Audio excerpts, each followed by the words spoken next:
sous l'empire du péché, selon qu'il est écrit, il n'y a point de juste, pas même un seul, nul n'est intelligent, nul ne cherche Dieu, tous sont égarés, tous sont pervertis, il n'en est aucun qui fasse le bien, pas même un seul.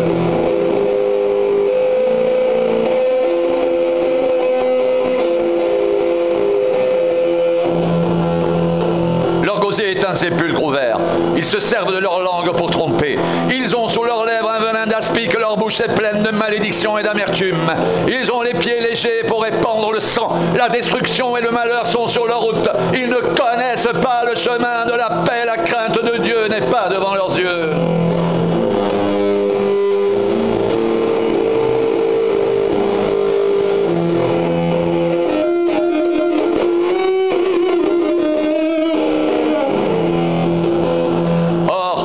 Nous savons que tout ce que dit la loi, elle le dit à ceux qui sont sur la loi, afin que toute bouche soit fermée et que tout le monde soit reconnu coupable devant Dieu, car personne ne sera justifié devant lui par les œuvres de la loi, puisque c'est par la loi que vient la connaissance du péché.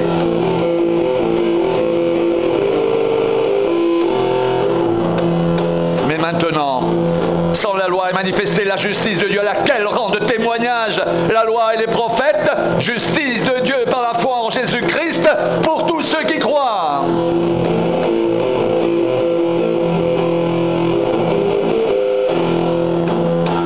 Il n'y a point de distinction, car tous ont péché et sont privés de la gloire de Dieu, et ils sont gratuitement justifiés par sa grâce, par le moyen de la rédemption qui est en Jésus-Christ. C'est lui que Dieu a destiné à être par son sang, pour ceux qui croiraient, victime propitiatoire afin de montrer sa justice, parce qu'il avait laissé impunis les péchés commis auparavant au temps de sa patience. Il montre ainsi sa justice dans le temps présent, de manière à être juste, tout en justifiant celui qui a la foi en Jésus.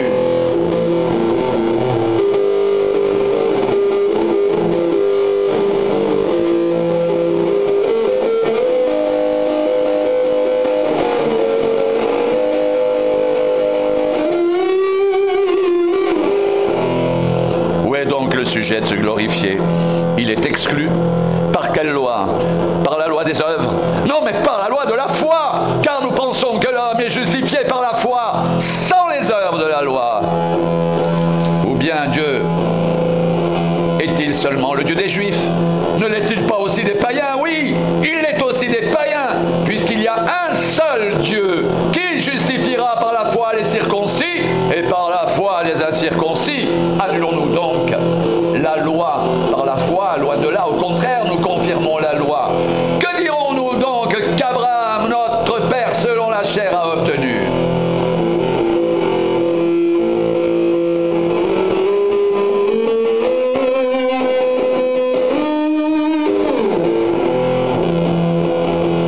Si Abraham a été justifié par les œuvres, il a sujet de se glorifier, mais non devant Dieu.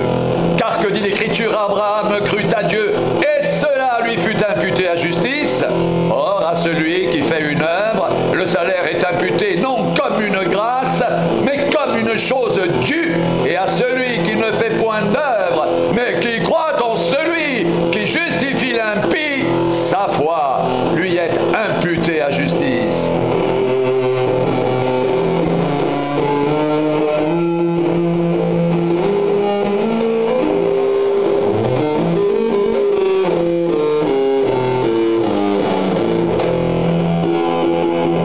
Même David exprime le bonheur de l'homme à qui Dieu impute la justice sans les œuvres.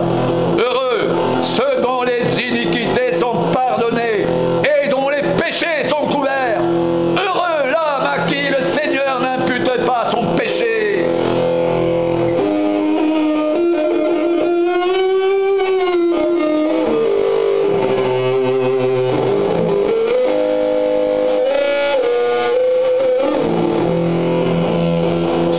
N'est-il que pour les circoncis ou est-il également pour les incirconcis?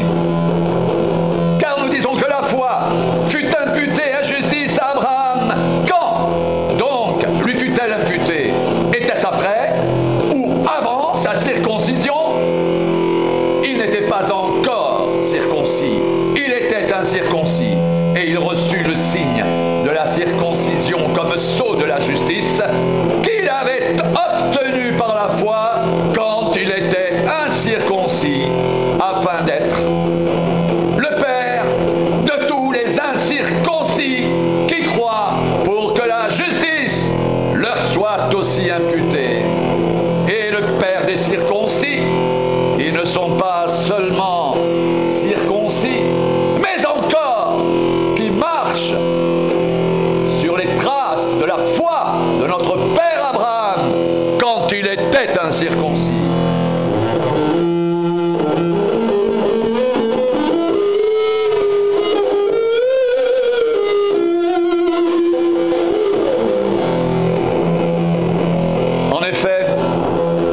Ce n'est pas par la loi que l'héritage du monde a été promis à Abraham ou à sa postérité, c'est par la justice de la foi.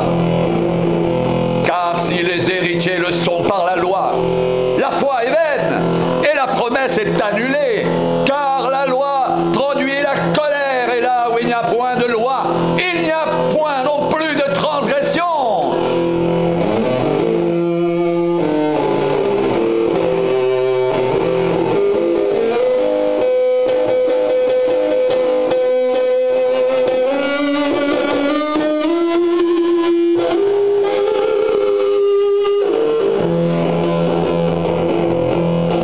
C'est pourquoi les héritiers le sont par la foi, pour que ce soit par grâce, afin que la promesse soit assurée à toute la postérité, non seulement à celle qui est sous la loi, mais aussi à celle qui a la foi d'Abraham, notre Père à tous, selon qu'il est écrit « Je t'ai établi Père d'un grand nombre de nations ». Il est notre Père devant celui auquel il a cru, Dieu, qui donne la vie aux morts et qui appelle les choses qui ne sont point comme si elles étaient, espérant contre toute espérance. Il crut et devint ainsi le Père d'un grand nombre de nations, selon ce qui lui avait été dit. Telle sera ta postérité.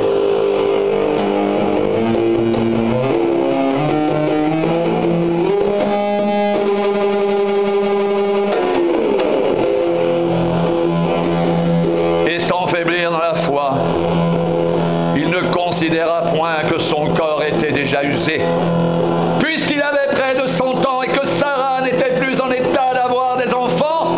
Il ne douta point par incrédulité au sujet de la promesse de Dieu, mais il fut fortifié par la foi, donnant gloire à Dieu et ayant la pleine conviction que ce qu'il promet, il peut aussi l'accomplir. C'est pourquoi cela lui fut imputé à justice.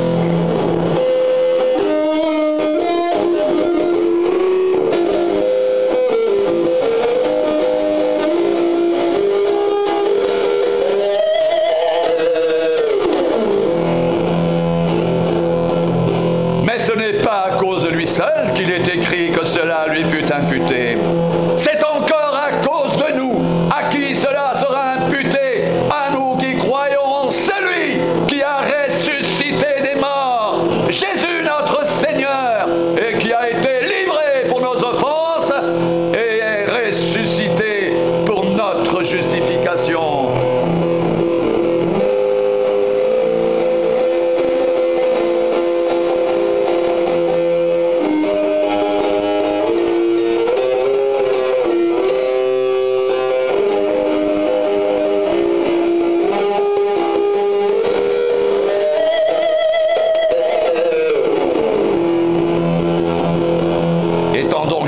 Par la foi, nous avons la paix avec Dieu par notre Seigneur Jésus-Christ, à qui nous devons d'avoir eu par la foi accès à cette grâce dans laquelle nous demeurons fermes, et nous nous glorifions dans l'espérance de la gloire de Dieu. Bien plus, nous nous glorifions même des afflictions, sachant que l'affliction produit la persévérance la victoire dans l'épreuve, et cette victoire l'espérance.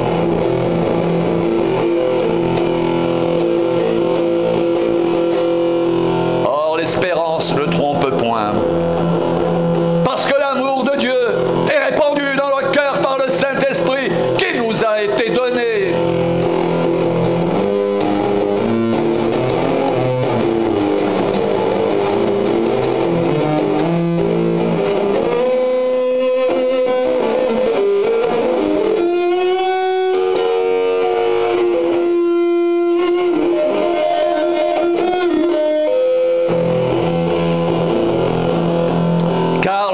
étions encore sans force, Christ au temps marqué est mort pour des impies.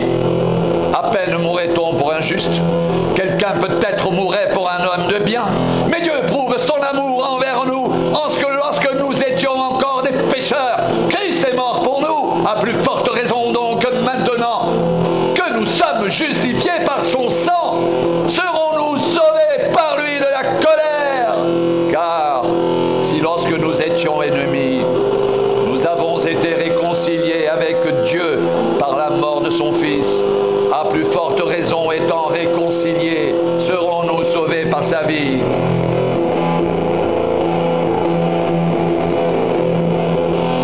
Et non seulement cela, mais encore, nous nous glorifions en Dieu par notre Seigneur Jésus-Christ, par qui maintenant nous avons obtenu la réconciliation.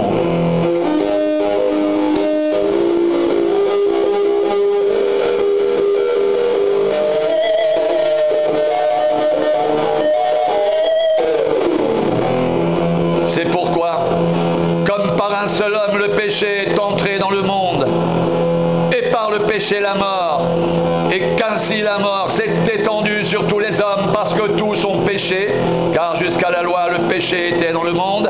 Or le péché n'est pas imputé quand il n'y a point de loi. Cependant la mort a régné depuis Adam jusqu'à Moïse même sur ceux qui n'avaient pas péché par une transgression semblable à celle d'Adam, lequel est la figure de celui qui devait venir.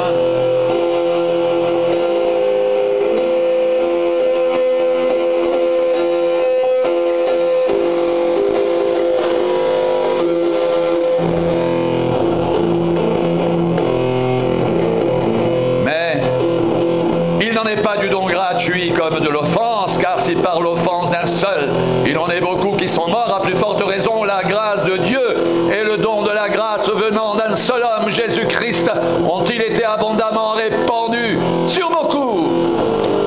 Et il n'en est pas du don comme de ce qui est arrivé par un seul qui a péché. Car c'est après une seule offense que le jugement est devenu condamnation, tandis que le don gratuit devient justification après plusieurs offenses.